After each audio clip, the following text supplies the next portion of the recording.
Olá, alunos, tudo bem? Estamos aqui novamente, dessa feita, para falar, para abrir a disciplina de didática e conteúdos, ou conteúdos de didática do ensino da história. Agora vocês vão entrar então nessa parte do nosso curso.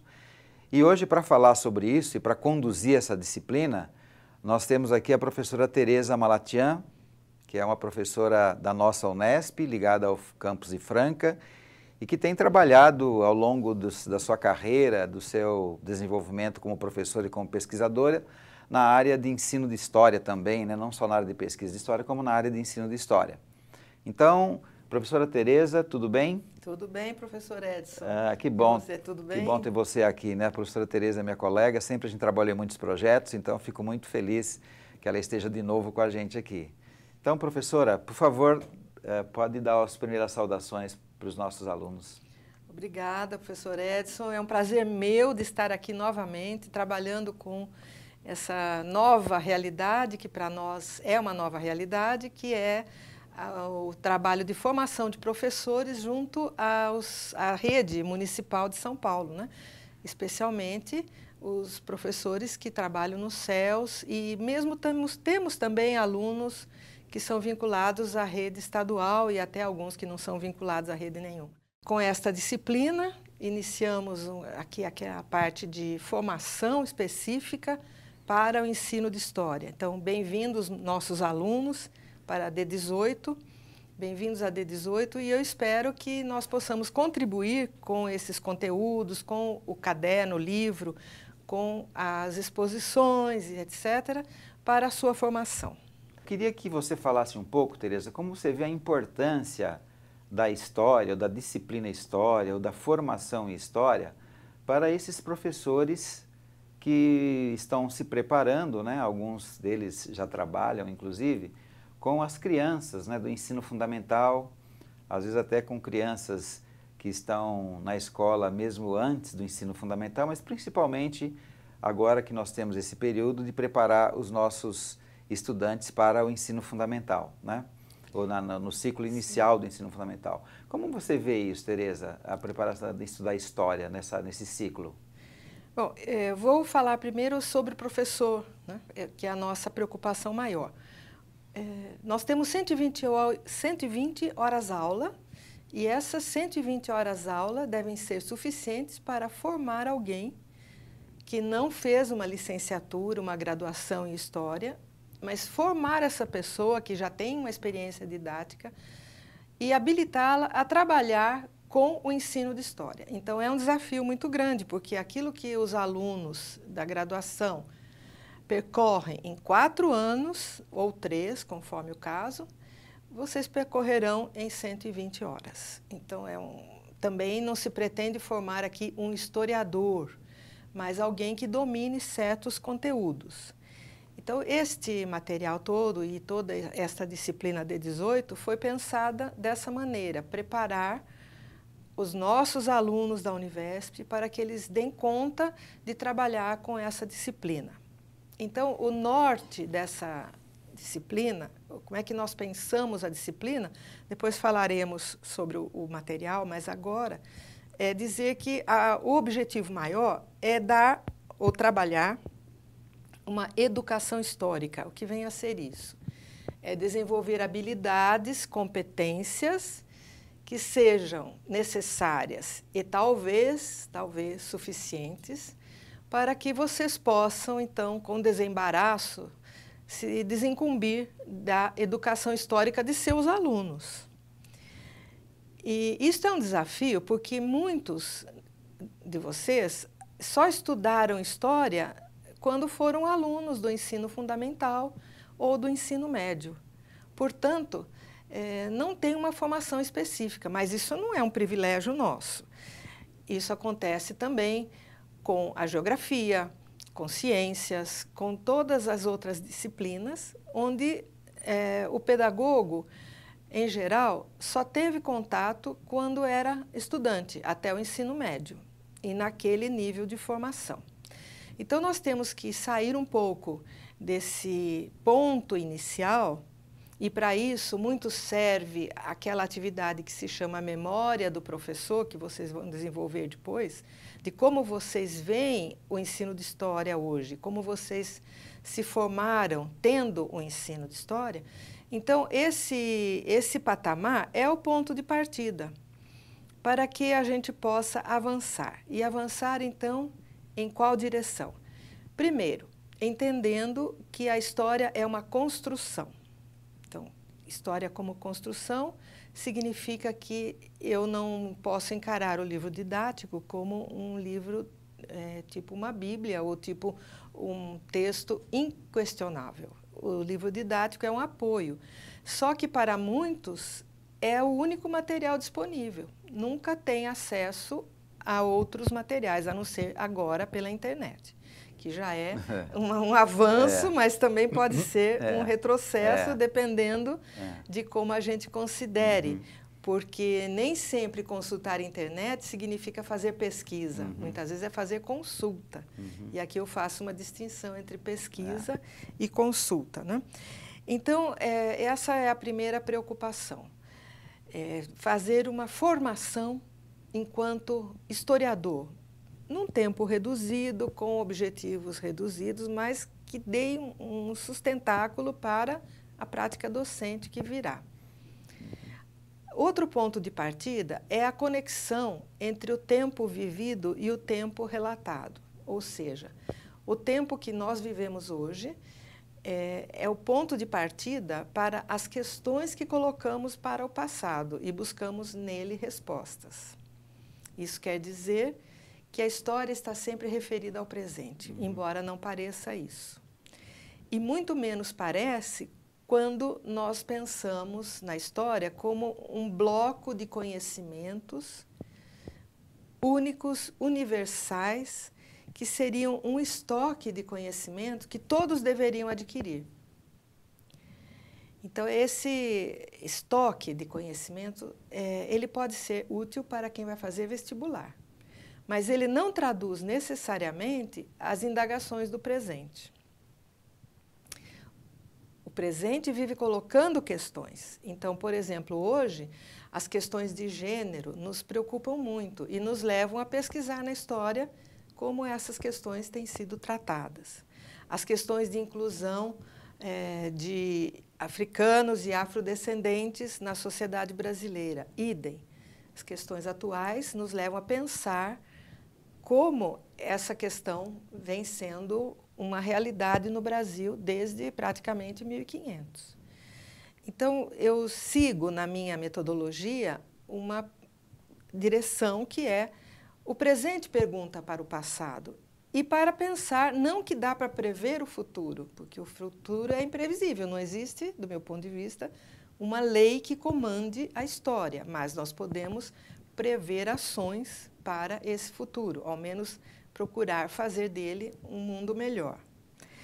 Outro ponto que eu gostaria de lembrar, que é um desafio aqui, é que nós precisamos atender às diretrizes curriculares. E essas mudam muito. Talvez nem tanto, nós vamos ver depois no decorrer desta entrevista alguma coisa sobre PCNs e sobre as bases curriculares nacionais. Mas, de tempos em tempos, isso é normal, toda a sociedade se reorganiza a sua história e reorganiza a relação que tem com a história. E com a história ensinada nas escolas. Por isso, é preciso que haja revisão das diretrizes, que tem esse nome porque não são também, do meu ponto de vista, uma lei que deve ser seguida. Todas elas dizem que são sugestões, são direcionamentos, nortes, né? Por isso se chama diretrizes. A outra questão que eu queria lembrar é que é preciso pensar na história como uma construção do conhecimento e não como algo que já venha pronto e acabado. um dos problemas que a gente tem no ensino de história, no fundamental, por exemplo, é levar o aluno a compreender que essa história que está no livro didático, alguém escreveu. E esse alguém fala de um lugar, fala de interesses, de pontos de vista. Então, cotejar versões, entender que a história tem versões, isso é muito importante, para que não se torne uma verdade única, um dogma, né? Então, nós, como professores, teremos esta preocupação.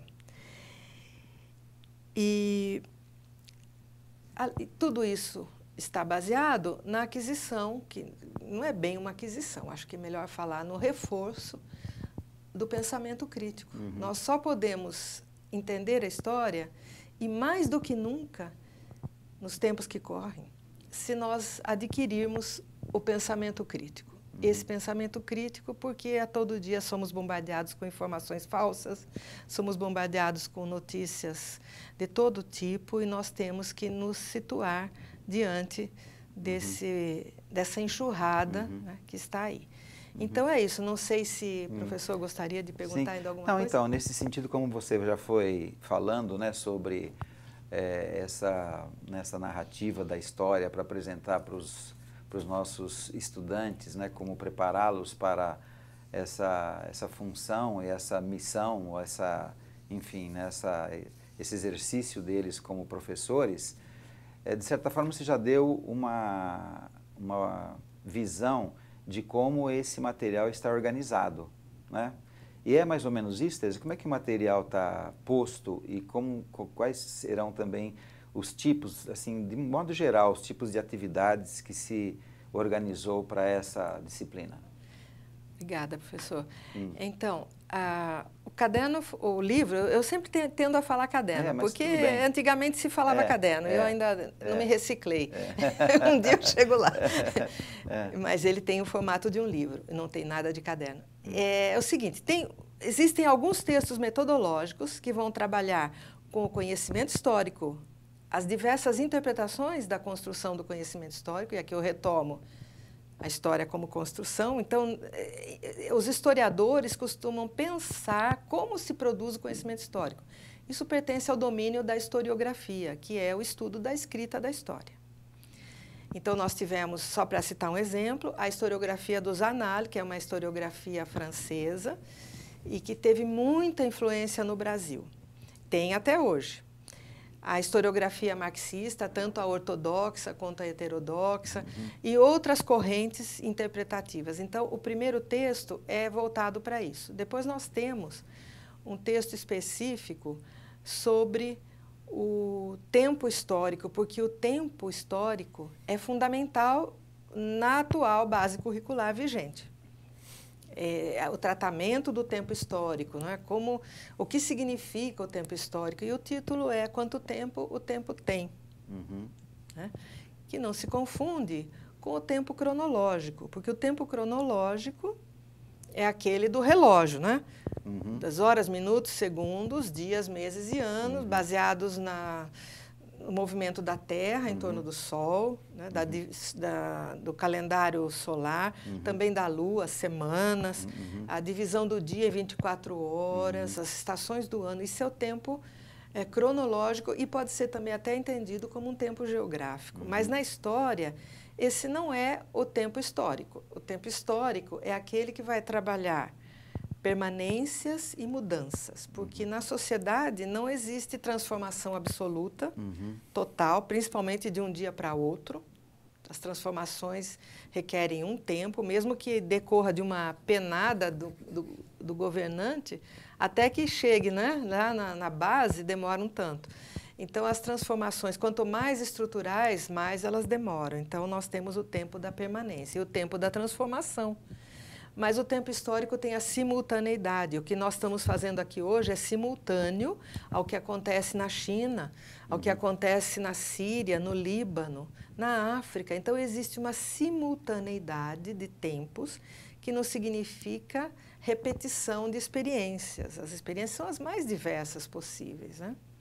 A anterioridade, a posteridade, isso é trabalhado desde a educação infantil. Essas noções de tempo vêm lá desde a educação infantil. e depois, no decorrer do ensino fundamental, né, do Fundi 1, isso vai ser, então, mais elaborado. Então, essa é uma das bases teóricas. Depois, o trabalho com a memória, porque também faz parte dessas novas diretrizes curriculares, o trabalho com a memória do aluno, a memória pessoal, a memória da família, a memória do grupo ao qual ele pertence, da cidade depois pode ir para o estado e assim vai. Então, um pouco de base teórica e exercício prático sobre a memória. E depois, como nós não temos e nem poderíamos ter a pretensão de exaurir os conteúdos chamados conteúdos históricos, né? Não existe um banco lá de conteúdos históricos que eu tenho que obrigatoriamente trabalhar. Então, foram eleitos por mim e por meus colegas que participam, são todos professores da Unesp, participam do livro, foram eleitos temas que traduzem essas preocupações dos nossos parâmetros ou diretrizes ou bases, os nomes não importam, curriculares, que dizem ao professor, olha, se você for por aqui é um bom caminho.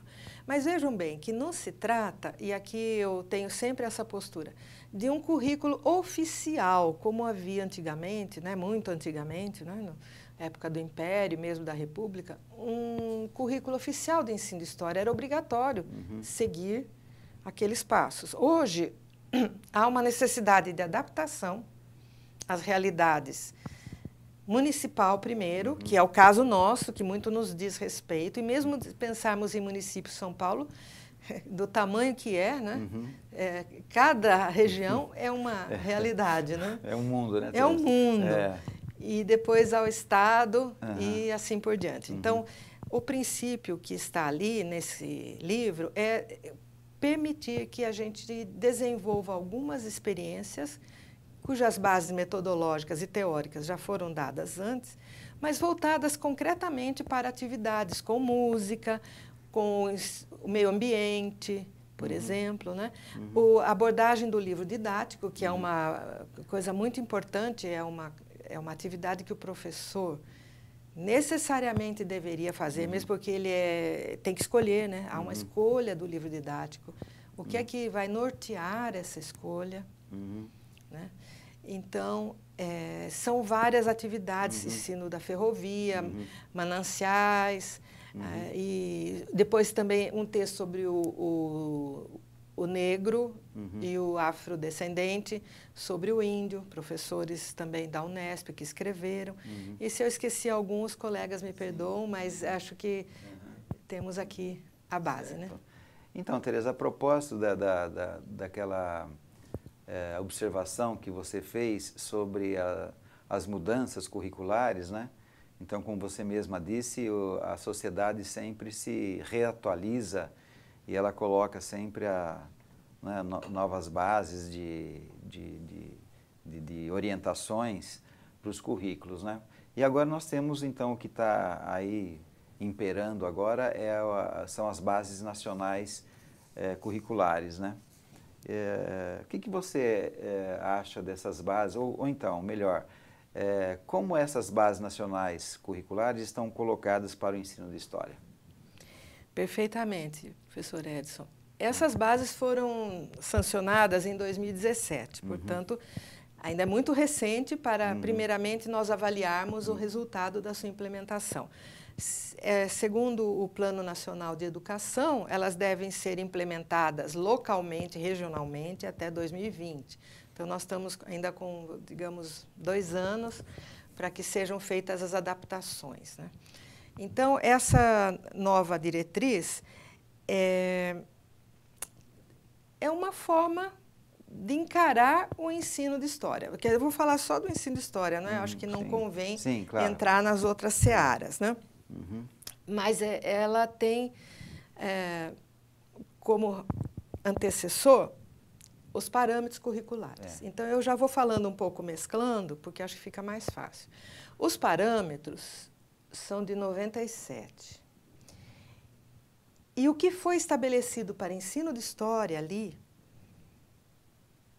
não sofreu alteração grande na base teórico-metodológica da disciplina História em relação ao atual documento que norteia ou deverá nortear nossas ações. Por isso, eu digo que no atual documento, nas bases curriculares, essa parte foi, de uma certa maneira, esvaziada. Uhum. E quem quiser se aprofundar, por exemplo, na noção de tempo histórico, na noção de sujeito histórico, Uhum. pode ir aos parâmetros, porque aquilo não é, de forma alguma, conflituoso. Ao contrário, parece que alguém tirou de lá e simplificou e colocou no novo documento. Não sei quem fez, mas pode até me bater por isso, por estar falando isso. Mas é a impressão que eu tenho lendo e comparando os dois documentos, né? É claro que há uma especificidade. E eu vou falar um pouquinho dessa especificidade das bases, mas antes gostaria de lembrar que elas têm um alcance imenso. Mesmo que nós façamos adaptações, porque elas vão influir, elas vão definir as aprendizagens essenciais. Quer dizer, o que é que deve ser ensinado, trabalhado em sala de aula no campo da história. Então, isso é o que é considerado essencial. Depois, vai definir a produção de material didático. Então, e esse daí pode ter certeza que as editoras já estão lá correndo para fazer novos livros didáticos, porque os antigos não valem mais. Né? Isso é uma indústria. Livro didático é uma indústria. O livro, depois que ele sai da editora, ou mesmo antes, sai da mão do autor, ele é uma mercadoria. E então, é preciso que venda, né? E os livros vão ser adaptados. Nós temos que escolher. Depois, isso vai incidir nas políticas de avaliação externas, por exemplo, no Enem, por exemplo, nos vestibulares, porque quais são os conteúdos que são exigidos lá? Nos exames de seleção, são os mesmos que estão sendo divulgados ou trabalhados em sala de aula? Por vezes há um conflito. E, finalmente, mas que eu deixei por último, mas que não é o mais simples, acho que é até o mais complicado, vai influir na formação de professores. Porque, então, que professores vamos formar? Só que aqui eu tenho uma visão da questão que é a seguinte: governos passam, propostas curriculares passam, mas a disciplina histórica é muito mais durável, a durabilidade dela é maior do que um governo. E todas essas propostas têm sempre uma âncora na historiografia. Não existe proposta de ensino de história sem uma proposta de historiografia por trás dela, às vezes mais de uma, depende da equipe que elaborou. Se vocês pegam a equipe dos parâmetros, é uma. Dos guias curriculares do Estado de São Paulo, é outra. Então, e desta atual é outra também. Então, cada equipe vai com a sua concepção de história. É uma luta, de certo modo, até ideológica, onde se coloca uma versão como hegemônica, mas não quer dizer que não existam outras versões, né? Bom, qual que eu considero a principal diferença? Nos parâmetros, todo o conteúdo histórico era organizado nos famosos eixos temáticos. E eu pergunto a vocês, quem é que não quebrou a cabeça para tentar seguir os eixos temáticos? Em que o valor da história era tão grande que ela era, como dizia Fernand Braudel, da Escola dos Análises, acho que foi ele que disse isso, a rainha das disciplinas era o centro da área de humanas e todas as disciplinas deveriam convergir para ela. Nos parâmetros, até mesmo a matemática, a língua portuguesa, seriam reportados à história. Podemos dizer que era uma visão imperialista da história? Até certo ponto, sim, mas não maléfica. Porque não existe um ser humano sem historicidade, né? Todos nós vivemos imersos na história. Antes de tudo, somos seres históricos. Então, no parâmetro, dava um valor muito grande por meio dos eixos temáticos. Só que isso, no papel, era uma coisa, na aplicação, era muito difícil. Mesmo porque pressupunha a abdicação do viés cronológico. Então, não íamos mais dar aula de história partindo do 1500, por exemplo, né? E evoluindo, né, num tempo histórico linear para chegar até o presente.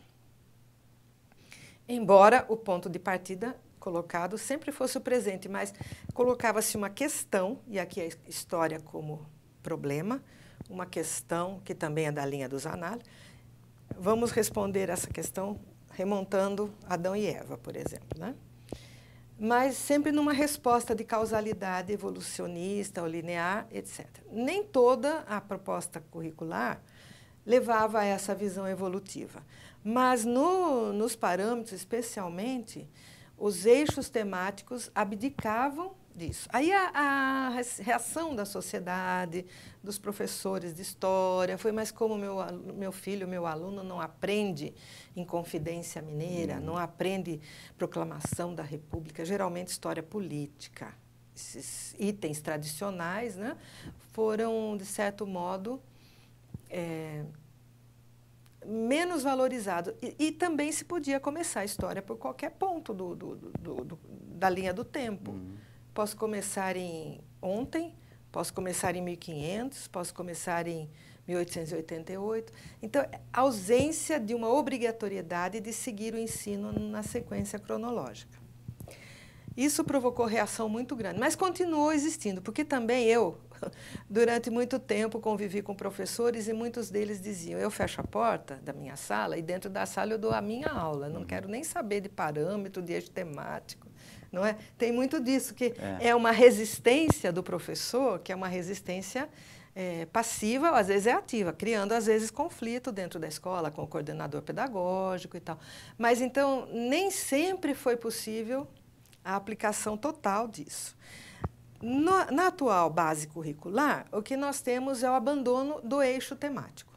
Mas, em lugar do eixo temático, aparecem os temas. Então, só que a história não vai ser mais aquele ponto nodal em que vão convergir história, geografia, matemática, língua portuguesa. É uma pena, porque, por exemplo, treinar a redação em textos históricos é muito interessante. Em lugar de treinar a redação sobre qualquer tema aleatório, então vamos treinar em textos históricos. É possível fazer uma integração dessa forma e o resultado é muito bom, né? A redação de textos com a supervisão do professor de língua portuguesa. Mas isso não acontece, né? Então, essa é a principal mudança, vamos dizer assim, porque o que venceu? Vamos falar de primeiro ao quinto ano, porque no sexto ano já muda, mas já não é nossa preocupação. Nossa é do primeiro ao quinto, porque são os anos iniciais. Foi estudo de comunidade, estudo baseado no eu. O eu do aluno é o início, depois eu, o outro e o nós. Esses são os temas e que depois serão trabalhados aqui no decorrer da disciplina. Então, é um estudo que retoma concepções antigas do próximo para o remoto, do fácil para o difícil, do conhecido para o desconhecido. São concepções educacionais que estão lá nas calendas. Não tem novidade aí, não é, professor? Não, não tem. Não existe novidade. Então, começa com a história da família, da criança, pai, mãe, avós, onde vive, as historinhas da família, a memória da família, e vai ampliando para o bairro, para a cidade. Finalmente, quando ele vai chegando ao quarto ano, aí começam a aparecer conteúdos de história do Brasil. Então, é uma proposta cronológica, porque não é por temas, mas a história mesmo, né, como nós a entendemos, a história da sociedade, das relações sociais amplas, a noção de Estado, a noção de economia, isso vai aparecer já no final do Fundo 1. Antes disso, é muito mais uma história da cultura, costumes, festas, comemorações, tradições, patrimônio histórico. Então, é por aí que vai essa construção da abordagem histórica, que vai visar, e aqui repete o que tinha antes nos parâmetros, uma educação histórica do aluno também. O aluno não vai decorar, essa noção de que o aluno tem que decorar um conhecimento histórico e repeti-lo na prova, ainda existe. Existem professores que trabalham a história dessa maneira, Mas isso não é a proposta nem dos parâmetros, nem das bases. É que o aluno possa entender como se produz o conhecimento histórico. Para isso vai trabalhar com fontes, fotografias, álbum de família, entrevistas, observação do meio ambiente onde ele vive. Então, e descobrir que história se faz com fontes. E não é um discurso de autoridade. A autoridade são as fontes, e as quais passam por um tratamento metodológico, que é difícil, né? Vai falar para um aluninho aí de seus 10 anos, 9 anos, ó, você tem que fazer a crítica das fontes. Mas não vai ser dessa maneira, né? Então, existem passos da crítica histórica. Você dizer quem é o autor daquele documento, o que ele queria dizer com aquilo, você vai analisar e interpretar. Então, há uma preocupação de que o aluno perceba, e isso é uma visão construtivista, né? Você constrói o conhecimento histórico, refaz com o aluno em sala de aula os passos da produção do conhecimento histórico.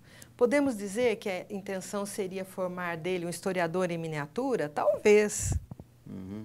Mas não, lógico, ele não vai ser um historiador, não tem a pretensão de ser um historiador, mas saber para que serve a história. Essa que é a maior pergunta que se faz sempre, mas por que eu estudo história? Isso é um quebra-cabeças, né? Pode ter uma resposta assim, porque está na grade curricular. Essa é a resposta mais óbvia e menos trabalhosa, né? Existem outras respostas. A história dá lições? Eu não sei se dá lições. Sinceramente, eu não acredito, porque se desse lições, nós não repetiríamos tantos erros, não é? Se ela nos ensinasse a dar lições e nos desse lições, por que nós repetimos erros com guerras, com mortes, com políticas erradas de tudo quanto é tipo, né? Por que nós repetiríamos os erros? Então, não repetiríamos, já sabemos que deu errado. Será que então ela não é a mestra da vida, como diziam os gregos? Eu não acredito que seja a mestra da vida, mas ela tem um papel que é alertar para o presente, e nisso eu tenho uma visão presentista da história. Eu posso me situar melhor no presente e ela confere identidade.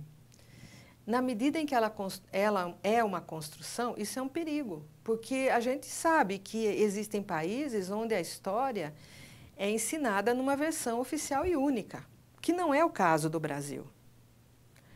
Aquela famosa história oficial que se fala, eu duvido muito que em algum momento tenha existido, porque os livros didáticos, embora tivesse um direcionamento, mas não é um direcionamento de uma forma rígida. Então, há um perigo de que a história se torne instrumento de poder. Isso existe. Então, para que serve a história? Pode servir como instrumento de poder, sim. Em todo discurso, sempre há um elemento de poder. E é sobre isso que nós temos que refletir. Por outro lado, as concepções de história que estão aí nos ajudam a construir a nossa identidade. Quem somos nós na sociedade de hoje? De onde viemos para chegar a hoje?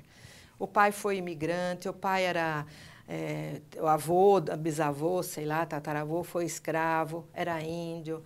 Hoje, né, nós temos aqueles que estão vindo, por exemplo, da Venezuela, são imigrantes. Olha o que eles estão trazendo para a história do Brasil. É um outro aporte identitário que já está se misturando. Africanos que estão vindo para cá, que não são os escravos, mas são imigrantes também, os refugiados que vêm da Síria, tudo isso. Então, não sei porque a gente fala refugiados só para os sírios, né? Os outros também são, né? Basta ver lá em Roraima o que acontece, né? Porque aquele pessoal está se refugiando da fome, da falta de perspectivas. Então, tudo isso influi na nossa identidade. Cada um desses elementos é um plus que é incorporado e é depois assimilado de uma certa forma, porque no Brasil, felizmente, a gente não tem a tendência aos guetos. Há uma assimilação, demora às vezes, né? São vários os fatores que influem. mas nós não temos guetos. Há uma convivência até certo ponto pacífica. Não quer dizer que não existem divergências. Outra coisa que eu quero assinalar é com relação ao sujeito histórico. Nós falamos de fato histórico, falamos do tempo histórico, mas é preciso falar do sujeito histórico. Quem faz a história? São os indivíduos ou são os grupos sociais? Essa é uma discussão grande. Eu penso que são as duas coisas. Há indivíduos que, com uma assinatura, mudam uma realidade do país. Nem todos concordam, mas a assinatura da Lei Áurea mudou a realidade do país, embora não tenha resolvido o problema social dos libertos. Mas foi uma mudança inquestionável. A proclamação da República foi outra mudança que transformou o país. E assim por diante. Estou pegando exemplos bem lá atrás para não complicar. Mas não quer dizer que essas pessoas agissem sozinhas. Elas agiam como representantes de grupos sociais. Então, a tensão entre o indivíduo e o grupo é presente o tempo todo na história. Muitas vezes o indivíduo é apenas o porta-voz. Às vezes ele faz contra tudo e contra todos valer a sua vontade. Mas numa concepção de uma história como uma vida em sociedade, onde as relações sociais são o que mais prevalece, não a vontade dos indivíduos, então nós temos que pensar o sujeito histórico como um sujeito coletivo, mas não invalida o sujeito individual, que são aqueles que se destacam.